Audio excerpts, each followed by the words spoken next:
Hi friends, இன்றைக்கி சோளம் கம்பு கூழ் வந்து நம்ம எப்படி செய்யலாம் பார்க்கலாங்க. நம்ம வந்து சோளம் வந்து ஒரு 200 கிராம் எடுத்துக்கிறேன், கம்பு வந்து ஒரு 100 கிராம் எடுத்துருக்கேன்.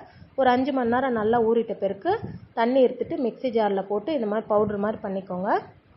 பண்ணிவிட்டு நம்ம தண்ணி ஊற்றி நம்ம வந்து கரைச்சி வச்சுக்கலாம். ஏன்னா நம்ம மறுநாள் தான் நம்ம வந்து புளிச்சிட்ட பிறகு அந்த மாவு நல்லா புளிச்சிட்ட பிறகு தான் நம்ம வந்து கூழ் செய்ய போகிறோம். நம்ம ராகி கூழ் எப்படி செய்கிறோமோ அதே மாதிரி தாங்க. அதுக்கப்புறம் நான் இந்த டம்ளரில் அரிசி, பச்சை அரிசி எடுத்திருக்கேன். நல்லா வாஷ் பண்ணிட்டு ஊறிட்ட பிறகு நம்ம தண்ணி நல்லா கொதிக்க வச்சுட்டு இந்த அரிசியை சேர்த்து நல்லா கஞ்சி மாதிரி நம்ம நல்லா அரிசி வந்து நல்லா வேகணும். வெந்துட்ட பிறகு நம்ம வந்து கரைச்சி வச்சு அந்த மாவு வந்து சேர்த்து கைவிடாமல் கலரிக்கோங்க.